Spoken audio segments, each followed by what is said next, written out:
باری کے نام سے خالص قرآن کریم کی آواز، کسی فرقہ کسی مسلک سے کوئی تعلق نہیں۔ بہت سارے دوست سوال کرتے ہیں کہ قربانی کے اوپر کوئی ویڈیو کریں۔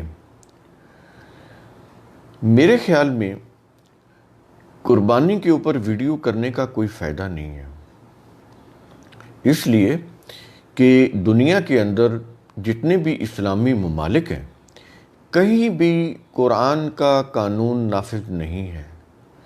سب جگہوں کے اوپر مذاہب ہیں، ان کی مسالک ہیں، ان کی فقہیں ہیں، ان کی شریعتیں ہیں، قرآن کا قانون کہیں بھی نہیں ہے۔ تو جب فیصلے اپنے آپ نے مذہب کی روح سے کرنے ہیں، روایات کی روح سے کرنے ہیں، فقہ کی روح سے کرنے ہیں، تو اس میں تو معاف کیجیے گا، قرآن کی تو کوئی بات سننے کے لیے تیار نہیں ہے۔ تو جب یہ صورتحال ہو کہ قرآن کی کوئی بات سننے کے لیے بھی تیار نہ ہو، تو اس میں آپ یہ جو مرضی کہیں، کوئی اس کا فائدہ نہیں ہے۔ لوگ پوچھتے ہیں لیکن خود غور نہیں کرتے۔ اب جو بندہ اتنی محنت کر کے، سوچ سمجھ کے، اتنی تحقیق کر کے جب بات کرتا ہے، اس کی بات کا اثر ہی کوئی نہیں۔ کس کی بات کا اثر ہے؟ جو لوگوں کے مزاج کے مطابق بات کرتا ہے، لوگوں کے عقائد کے مطابق بات کرتا ہے، جس کے اوپر، جن عقائد کے اوپر لوگ چل رہے ہوں، ان کے حق میں اگر کوئی بات ہو تو وہ کہیں گے واہ جی واہ، کیا وہ صاحب ہیں، کیا کتنے بڑے عالم ہیں، کیا بات کہی انہوں نے۔ تو اس کی تو وہ تعریف ہو جائے گی، اس کو لائکس بھی مل جائیں گے، اس کی شہرت بھی ہو جائے گی، مقبولیت کے ڈنکے بھی اس کے بجیں گے، عقیدت بھی اس سے پیدا ہو جائے گی، لوگ اس کے ہاتھ منہ کو بھی چومنے لگ جائیں گے۔ تو جب جہالت کی یہ صورتحال ہو، اس کے اندر حق کی جو آواز ہے بلند کرنا بہت مشکل ہے۔ ہم نے اپنے آپ کو دھوکہ دیا ہوا ہے۔ اب تحقیق اتنی آگے آ چکی ہے کہ میں نہیں سمجھتا کہ لوگوں کو پتہ نہیں ہے، اور میں یہ بھی نہیں سمجھتا کہ جو کچھ لوگ مذہبی رسوم کے نام پہ کر رہے ہیں وہ ان کو صحیح بھی سمجھتے ہیں۔ یہ جو مذہبی رسوم ہیں، نماز، روزہ اور یہ جو قربانی، یہ کوئی اس طرح سی چیزیں ہو گئی ہیں، یہ سوشل ایونٹس بن گئے ہیں، سوشل چیزیں بن گئی ہیں کہ اگر آپ نہیں کرتے تو معاشرے کے اندر برے بنتے ہیں۔ اگر کوئی شخص مسجد میں نماز پڑھنے نہیں جاتا اس وجہ سے کہ وہ تو ایک فرقے کی مسجد ہے، اس کے لیے وہ زمین تنگ ہو جاتی ہے، لوگ پوچھنا شروع کر دیتے ہیں کہ بھائی آپ مسجد میں نماز پڑھنے کیوں نہیں آ رہے؟ انہوں نے تو ٹولیاں بنائی ہوئی ہیں، موٹر سائیکلوں کے اوپر لوگوں کی ڈیوٹیز لگائی ہوئی ہیں کہ اپنے اپنے ارد گرد کے لوگوں کو ملیں اور ان کو گھیر کے مسجد میں لائیں۔ وہ جو ایک فرقے کی مسجد ہوتی ہے، جتنی بھی مساجد ہیں آلموسٹ ساری فرقوں کی مساجد ہے، مساجد زرار ہے، اور اس میں پھر لوگ جاتے ہیں۔ باہر آ کے وہ مولوی صاحب کو اتنی بڑی گالیاں بھی نکال رہے ہوتے ہیں، اتنے بڑے الزامات بھی عائد کر رہے ہوتے ہیں، لیکن ان کے پیچھے نماز بھی پڑھ رہے ہوتے ہیں۔ مجھے اس سے کوئی سروکار نہیں ہے، وہ ان کا کریکٹر ہے، وہ مولوی صاحب جانے اور ان کے پیچھے نماز پڑھنے والے جانے، مجھے ان سے کوئی نہیں سروکار۔ میں تو بات کچھ اور کرنے لگا ہوں، یہ تو تمہیدی طور پہ میں آپ کو یہ بات کر رہا ہوں آپ کے سامنے۔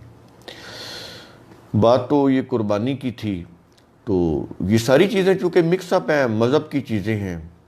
قرآن کریم میں قربانی کا کہیں کوئی ذکر نہیں ہے۔ اب لوگ تو اس کو دیکھیں گے نا جو ترجمے ہیں، کہ وہ جی حفیظ جلندری صاحب کا ترجمہ ہے اور وہ فلاں کا ترجمہ ہے اور فلاں کا ترجمہ ہے۔ دیکھیں جی یہ سارے بے وقوف لوگ ہیں، یہ سارے غلط ہیں۔ قرآن کے مقابلے میں کوئی خدا بن کر بھی آ جائے انسانوں میں، وہ بھی غلط ہے۔ قرآن کتاب اللہ وہ تو کہتا ہے وَلَٰكِنَّ أَكْثَرَ النَّاسِ لَا يَعْلَمُونَ، لوگوں کی اکثریت علم ہی نہیں رکھتی، لوگوں کی اکثریت اس قرآن پہ آنا ہی نہیں چاہتی، ان کی مفاد پرستیوں کے اوپر زد پڑتی ہے، اس لیے نہیں آنا چاہتے وہ۔ قرآن کریم اٹھا کے دیکھیں، سورہ توبہ کی آیت نمبر 60، کوئی ترجمہ اٹھا کے دیکھ لیں، انما الصدقات کا لفظ ہے اور صدقات کے نیچے ترجمہ زکوٰۃ کیا ہوا ہے۔ دیکھ لیں، ابھی چیک کریں، میرا ویڈیو جب ختم ہو آپ کے گھر میں جو بھی ترجمہ، مجھے نہیں پتا کس کا ترجمہ کیا ہوا ہے، جتنے بھی تراجم ہیں 1000 سال پہلے جو تبری نے تفسیر لکھی اس کے مطابق سارے تراجم ہو رہے ہیں۔ اور انما الصدقات کا نیچے ترجمہ دیکھیں، سورہ التوبہ آیت نمبر 60، اس کے نیچے انما الصدقات، صدقات آپ جانتے ہیں، صدقات میں نے ویڈیو بھی کی ہے، نیچے ترجمہ لکھے صدقات نہیں کیا ہوگا، زکوٰۃ کیا ہوگا۔ اب زکوٰۃ تو اور ہے، یہ کیوں کیا ہوا ہے؟ روایت کی روح سے، کیونکہ روایت میں زکوٰۃ کو 2.5% بنایا ہوا ہے، تو 2.5% جب بنایا تو اس کے پھر مصارف انہوں نے جو صدقات کے مصارف تھے نا، وہ زکوٰۃ کے مصارف بنانے کے لیے صدقات کا ترجمہ زکوٰۃ کر دیا۔ یہ اللہ کے خلاف اعلان جنگ نہیں ہے، کسی ایک فرقے نے نہیں کی، جتنے بھی فرقے ہیں، حنبلی ہوں، شافعی ہوں، مالکی ہوں، کوئی بھی ہوں، سب ون ٹو آل۔ اب آپ کہیں گے کہ یہ سارے غلط ہیں اور ایک آپ صحیح ہیں، آپ کہتے رہے 1000 دفعہ کہیں، مجھے اس سے کوئی سروکار نہیں ہے، میری کوئی جماعت نہیں، نہ مجھے آپ سے یا کسی سے کوئی مطلب ہے۔ میں نے تو وہ بات کرنی جو قرآن کریم کے اندر ہے۔ کوئی ناراض ہوتا ہے 1000 بار ناراض ہو، کوئی جاتا ہے تو جائے، انفرینڈ ہوتا ہے 100 بار انفرینڈ ہو، یہ قرآن کریم کا معاملہ ہے، یہ کلام اللہ ہے، اس کے میننگ بدلے ہیں انہوں نے، آج سے نہیں 1000 سال پہلے کے۔ تو صدقات کا ترجمہ زکوٰۃ کیا ہوا ہے۔ خیر، اسی طرح آپ یہ دیکھیں قرآن کریم میں قربانی کا کوئی لفظ نہیں ہے، اور انہوں نے کیا کیا ہوا ہے، کہیں پر نوسوکی، یہ نوسوکی یہ مناسک حج ہوتے ہیں نا، وہی لفظ ہے نوسوکی۔ نوسوکی یہ مناسک کیا ہوتے ہیں؟ اس کا مطلب ہوتا ہے رولز اینڈ ریگولیشنز، کوئی کام، کوئی اوکیزن، کوئی چیز، اس کو ادا کرنے کا طریقہ، میتھڈ، رول ریگولیشن، اس کا میتھڈ، طریقہ، اس کو مناسک کہتے ہیں، وہیں سے لفظ نسکی ہے۔ انہوں نے نسکی کا ترجمہ کیا ہوا ہے قربانی۔ اندازہ لگا رہے ہیں آپ کس طرح سے قرآن کے انہوں نے میننگ بدلے ہیں۔ دوسرا لفظ آپ وہ جو فصلی لربک ونحر، کہ فصلی صلاۃ کر، صلاۃ ایک عمل ہے، میں نے اس کے اوپر ویڈیو کیا ہوا، یہاں پہ ہم ڈیٹیل نہیں دیں گے۔ فصلی صلاۃ کا عمل کر، اور دوسرا کیا ونحر اور نہر کر۔ انہوں نے جو نہر کا عمل، نہر ہوتا ہے جیسے آپ کہتے ہیں نا کہ سینہ ٹھوک کے کھڑے ہو جاؤ، کہتے ہیں نا، یہ لفظ کہتے ہیں آپ کہ وہ سینہ ٹھوک کے کھڑا ہے، میں سینہ ٹھوک کے کھڑا ہوں اس کی حمایت میں، میں ڈٹ کے کھڑا ہوں، سینہ تان کے کھڑا ہوں۔ یہ الفاظ آپ بولتے ہیں، اب بھی بولتے ہیں۔ نہر کا مطلب یہ اوپر والا سینہ ہوتا ہے، جس کے متعلق آپ کہتے ہیں کہ میں سینہ ٹھوک کے کھڑا ہوں، آئے کوئی میرا مقابلہ کرے، یا آپ کہتے ہیں کہ وہ سینہ ٹھوک کے، سینہ تان کے، ڈٹ کے کھڑا ہوا ہے فلاں کی حمایت کے اندر۔ یہ لفظ ہے نہر، اور یہاں پر نبی کریم صلی اللہ علیہ وسلم کو کہا گیا ہے فصلی لربک ونحر، اللہ کے نظام ربوبیت کو صلاۃ کے نظام کے ذریعے قائم کر تاکہ سب لوگوں کو بلا امتیاز روزی ملے، رزق ملے، سامان نشو و نما ملے۔ ونحر، اور اس نظام کو قائم کرنے کے لیے سینہ تان کے ڈٹ کے کھڑا ہو جا، یہ ہے اس کا میننگ جو انہوں نے بدلے ہیں، قرآن کے میننگ بدلے ہیں، اور پھر پوری دنیا میں یہ مسلمان ذلیل ہو رہے ہیں۔ پوری دنیا کے اندر کوئی ایک اسلامی ملک بتا دیں، سب سے بڑا جو مسلمانوں کا جو چیمپئن ملک ہے سعودی عرب، سب سے زیادہ امریکہ کا سلیو، اس کا غلام وہ ملک ہے۔ جتنا زیادہ کوئی ملک مذہبی ہوتا چلا جائے گا، اتنا ہی وہ قرآن سے دور ہوتا چلا جائے گا، اتنا ہی وہ اس دنیا کی ذلت اور تباہی اور پستی میں مبتلا ہوتا چلا جائے گا۔ یہ عذاب ہے، یہ عذاب انسانوں نے خود خریدا ہے۔ کیوں؟ قرآن سے منہ موڑ کے، اس کے میننگ کو بدل کے اپنے مسلک اور اپنے مفاد کے لیے انہوں نے نظام بنائے ہوئے ہیں، اپنے مسلک اور اپنے مفاد کے لیے انہوں نے فقہ بنائی ہوئی ہیں، شریعتیں بنائی ہوئی ہیں۔ تو یہ میننگ ہے اس کے۔ قربانی کا لفظ قرآن میں نہیں ہے، نسوکی کا معنی قربانی کیا ہوا ہے، ونہر کا معنی قربانی کیا ہوا ہے، اور میں نے بتایا کہ قرآن کے اندر ان الفاظ کے میننگ کیا ہیں، میں نے آپ کو بتایا۔ یہ تو قرآن کی بات ہوگی۔ اب ہم تھوڑی سی انٹلیکٹ کی بات کرتے ہیں۔ آج میں نے کل لگائی تھی پوسٹیں اس کے اوپر، میں نے قربانی کو نہ یہ کہا ہے کہ آپ کریں، نہ میں نے یہ کہا ہے کہ آپ نہ کریں۔ میں اب بھی یہی کہوں گا، میں کوئی مفتی نہیں ہوں۔ قرآن کسی کو نہ مفتی بننے دیتا ہے، قرآن اللہ کی چودراہٹ قائم کرتا ہے، انسانوں کی ان کو اختیار نہیں دیتا کہ وہ خدائی چودھری بن کے بیٹھ جائیں اور فیصلے کرنے لگ جائیں، فتوے دینے لگ جائیں کہ یہ حرام ہے یہ حلال ہے۔ میں یہ کام نہیں کروں گا۔ میں نے آپ کو اصولی بات بتا دی ہے۔ اور اگلی چیز کہ اللہ کا کانسیپٹ جب تک آپ کو سمجھ میں نہیں آئے گا، آپ کو کچھ بھی نہیں سمجھ آئے گا، یہ ذہن میں رکھ لیں۔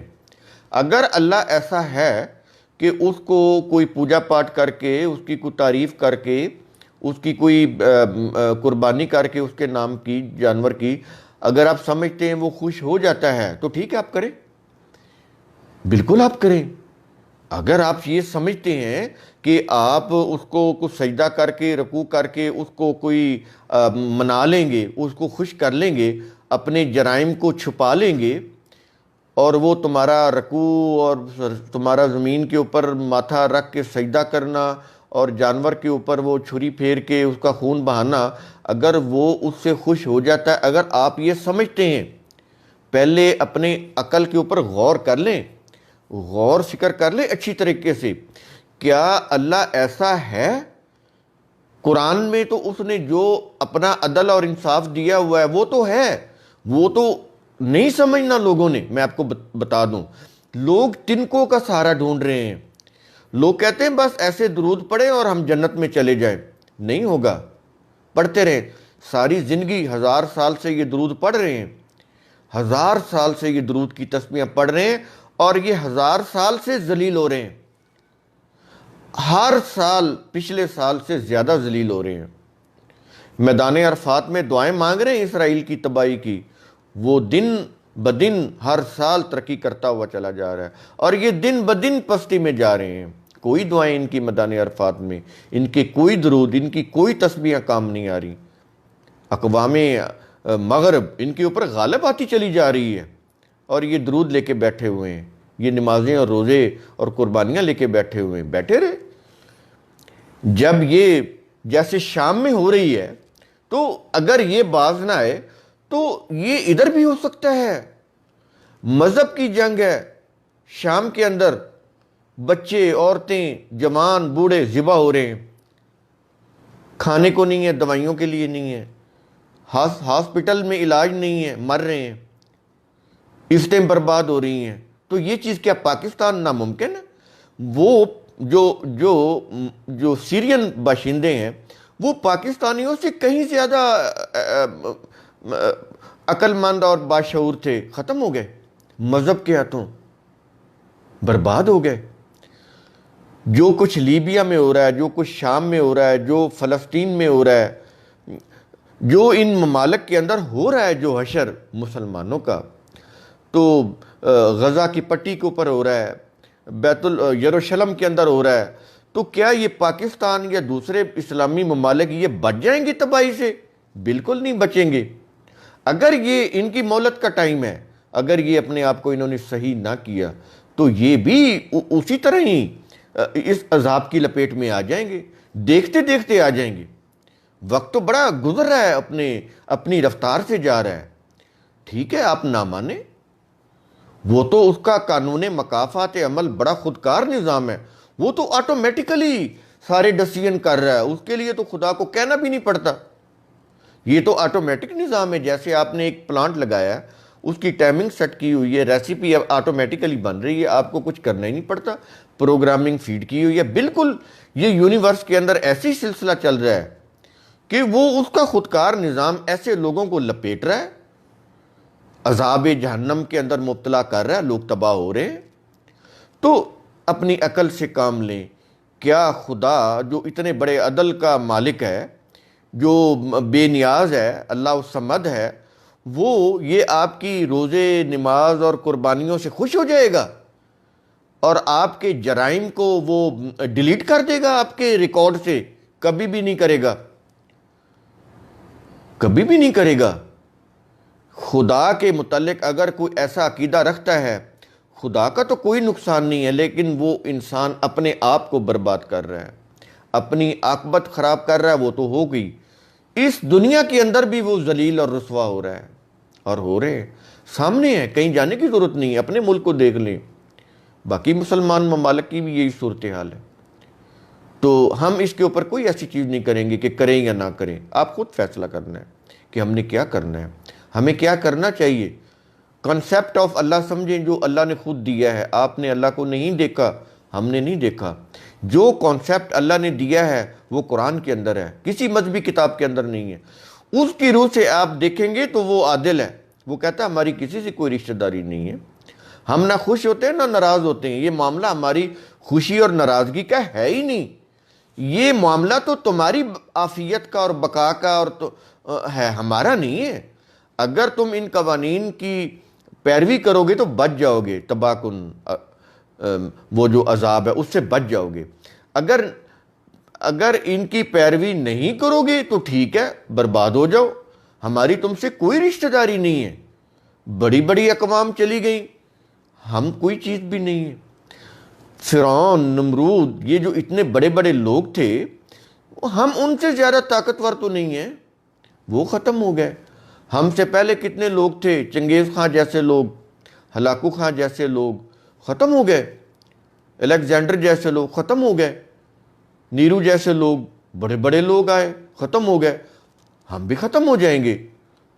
لیکن ایک خاتمہ ہوتا ہے عافیت کے ساتھ اور ایک خاتمہ ہوتا ہے ضلالت کے ساتھ۔ ہم ضلالت کی طرف جا رہے ہیں، ہمارا ایک ایک قدم ضلالت کی طرف جا رہا ہے۔